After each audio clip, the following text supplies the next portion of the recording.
Hey there, I am planting my short day onions, the ones that will grow through the winter and be ready to harvest in late spring. If you garden in zone 8 or further south, this timing works beautifully, though some of you in zone 7 can try it too. I'll show you what 3 varieties I'm planting, why they're perfect for southern gardens, and how I'm using both my outside bed and my greenhouse to plant at the same time but get different harvest times in the spring and why that happens. So let's go into the greenhouse and I'll start separating my onions, getting them ready to plant. I ordered these onion transplants from Dixondale Farms. This is where I order all of my transplants if I'm not starting onions from seed. This makes it so much easier for a fall garden because I would have had to start these from seed a long time ago. What I did here is I ordered the short day sampler. So I have 3 different kinds of short day onions. I'll share with you more what those are in just a minute. But the first thing I'm going to do is take them out. I just got them in the mail yesterday. Looks like a couple of these came unbundled. But I'm going to take them out and separate them into their different varieties. You can see about how many of each that I received. But while I'm doing that, let's talk about why I'm doing short day onions right now. Onions don't just grow until they decide to make a bulb. They develop their bulb based on how long the days are. There are 3 basic types of onions, and what you plant depends on where you live. Short day onions like these will start to bulb whenever the day length hits about 10 to 12 hours per day. Intermediate day onions need about 12 to 14 hours, and long day onions need about 14 to 16 hours. Now let me pause right here and share with you what I'm going to do next. The first thing is to separate them out. Now I mentioned that I got these in the mail yesterday. If I weren't able to plant them within a day or so, I would separate them out and just lay them kind of single file sort of, to allow them to have some breathing room, but I would probably put them in a shaded area. I wouldn't keep them out in the sun. I'm not going to soak them ahead of time or do anything else except lay them out. And all of that is listed in the onion planting guide that comes with the onions. So you'll have something to guide you there. But since I'm getting ready to start planting them, one thing that I've started doing with my onions, just like I do with almost all my transplants, is I like to soak them in a little bit of organic rev. Organic rev helps to stimulate root growth, which is what we're hoping for as we plant these headed into the fall. And I'm just going to eyeball a dilution here. You can do 50-50 rev to water, but I've just found a little bit of rev goes a long way, especially when soaking these for a short period of time. So I'm going to add some water to this. And then I'm going to take each of these varieties and I'm going to put them in each of these jars. Now, going back to short day, intermediate day, and long day onions, how long our days get, and oops, this one's a different variety, and when to plant them is going to depend on our latitude. That's why, in general, those of us who are in the southern United States will have success growing short day onions. The northern part of the U.S. can grow long day onions, and the middle part of the U.S. can grow intermediate day. Now, there is some overlap, and honestly, I am kind of on the border of short day and intermediate day. So the intermediate day, when I plant them in the spring, grow really well for a spring planting. But I've experimented with these short day onions here in Arkansas, central Arkansas, and I found that planting them in the fall really does work. And then I plant my spring intermediate day probably in March or so. Now, I'm about 35 degrees north latitude, and this is an easy Google search if you're not sure what your latitude is. And here's what that looks like in my garden. Around late January into early February, our days will start to reach about 10 hours a day. Again, this is an easy Google search or ChatGPT. Just ask it, when do your days reach about 10 hours per day? Now, around mid-March to early April, we start getting to about 12 hours a day. And then by late May into June, we're about 14 to 15 hours. And that's when we peak. That's when we max out. That's why I can plant and start growing short day onions now. They will develop through the winter. They'll start growing leaves. And then when we reach that 10 to 12 hour day length around March typically, then the onions are going to switch to growing bulbs. Now, as I plant intermediate day onions in March, about the time these are starting to bulb up, the intermediate day won't start bulbing up till a little bit later, probably a couple of months later. So that makes it where it's a nice thing for me to be able to kind of do this succession planting so I can get a staggered harvest of onions and be able to harvest for longer, which is a really nice thing to do. Now I'm going to be planting these onions in two places. I'm going to plant them here in this green stalk in the greenhouse and outside. Most of the time they will stay uncovered, but if we get really low temperatures, I will cover them. So let's go ahead and go outside and start planting the ones there, and I'll show you what varieties I'm planting, and then we'll come back here in the greenhouse and start planting them in the green stalk. I mentioned that I bought the short day sampler from Dixondale Farms. That gives me the perfect amount to be able to plant 3 different varieties of onions and not have way too many onions than we would use. With the short day sampler, we have 3 different kinds that I've grown in the past and are all very good choices. The first one here is the Texas 1015Y, also known as the Texas Super Sweet. It is a classic yellow onion that's mild, juicy, and it's great when raw or cooked. The second one I have is the Texas Early White, which gives a lighter, crisp flavor and a nice color variety. And the Texas Early White will actually harvest sooner than the other 2 will. For that reason, I think this year, just to make it easy, I've got 2 beds that I'm going to be planting out here, and I think I'm going to give one to the Texas 1015Y and then one to the red one I'm going to share with you.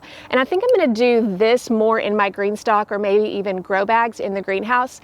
That way they can harvest earlier, and then in the green stalk I'll be able to take them out quicker and plant new things in the spring as it comes out faster. The final one that I'm going to plant is called Red Creole.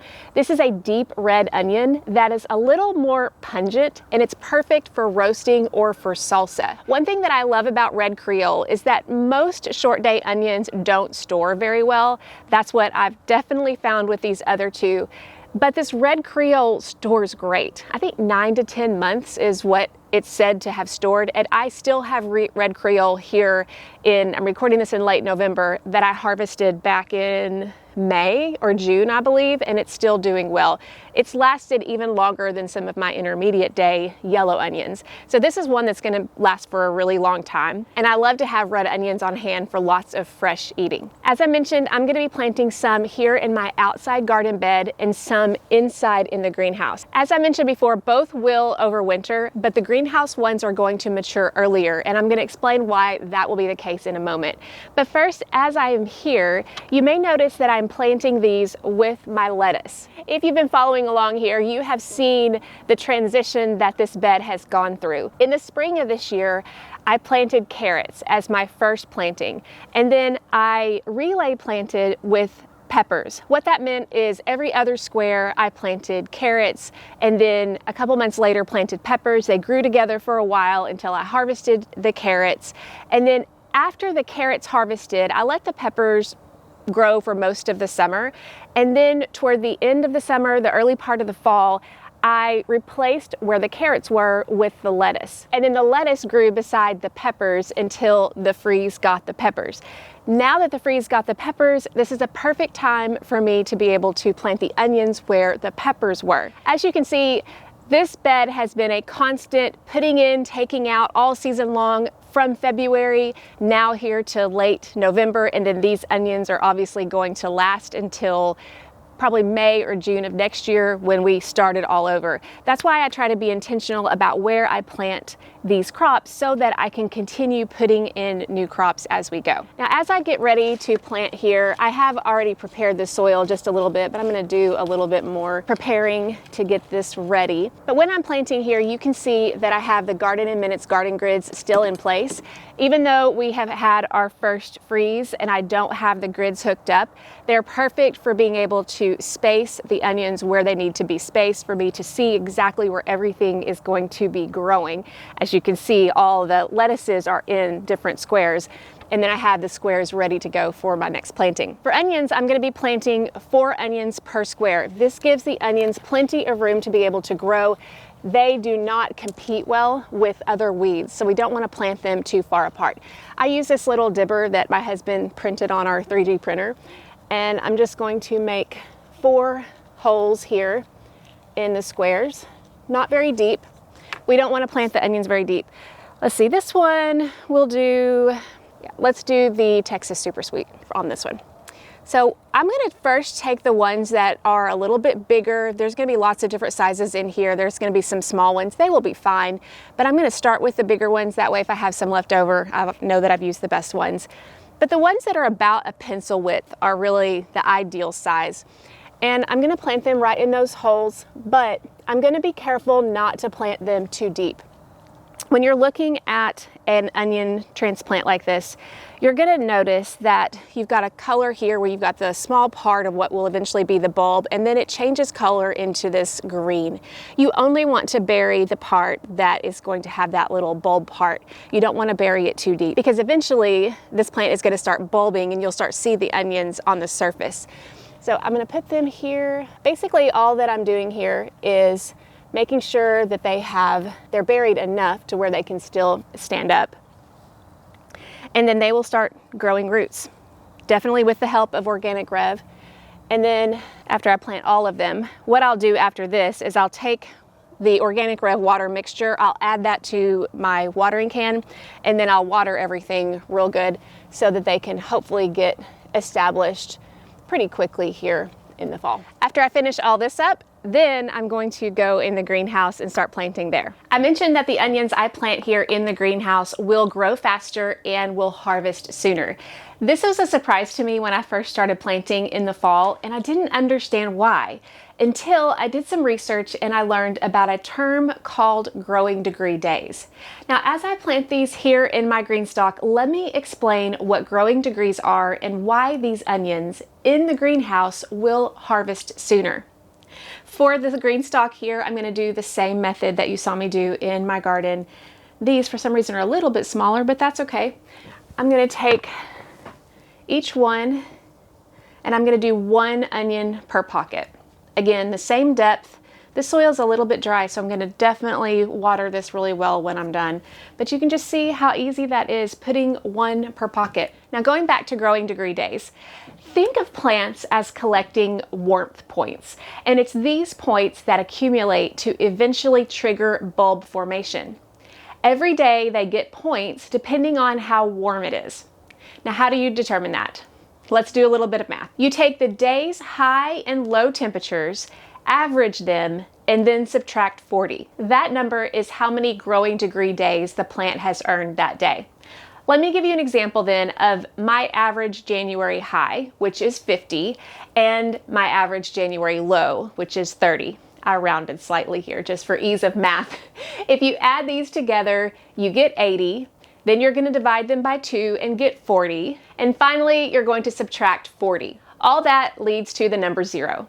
And that's 0 warmth points or growing degree days. So for the most part in January outside, the onions are not going to grow very much because they are not accumulating those warmth points or growing degree days. But let's now compare that to a sunny day in the greenhouse with my heater running, which at night adds about 10 degrees. So let's consider that the temperature during the day, we're still talking about January, could easily reach 80 degrees. And let's say that the nighttime temperature here in the greenhouse will be 40. If we add those two numbers together, we get 120, we divide by 2, we get 60, then we subtract 40, then we get 20. 20 growing degree days or 20 growth points. And see, you never thought you'd use math after high school, but here we are. What this means is that my onions inside the greenhouse will collect more growing degree days, and they will thus reach maturity earlier than the ones outside, even though they're planting at the same time. You see how that works? And it's one of those things that I saw it happening, but I didn't understand it, and now that I understand the science, it all works out. But for onions, we don't have a single magic number of growing degree days. That means they're ready. It varies by variety, but it could be several hundred over the course of the season.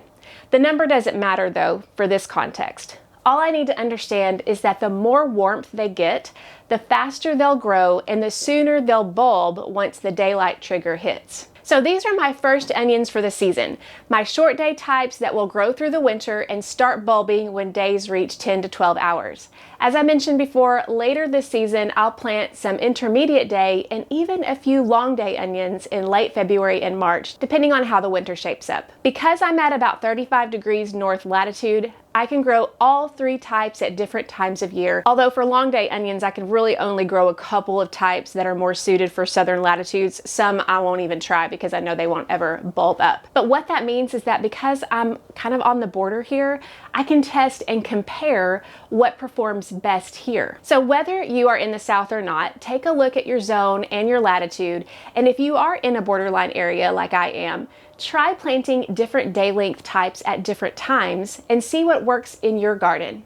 It's one of the best ways to really understand how onions and how your climate work together.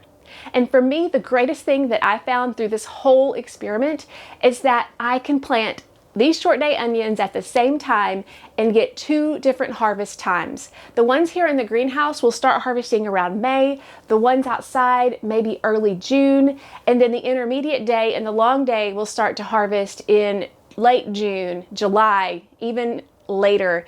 And I can get a succession harvest, so to speak, of onions that I never thought that I could do before. Now, all this obviously is something that I have tested over the years. And if you're a beginner and you're already confused about all of this, don't worry, I didn't start out here and you don't need to either. But if you want to learn more about growing onions successfully and get back to the basics, then check out this next video to help you get started.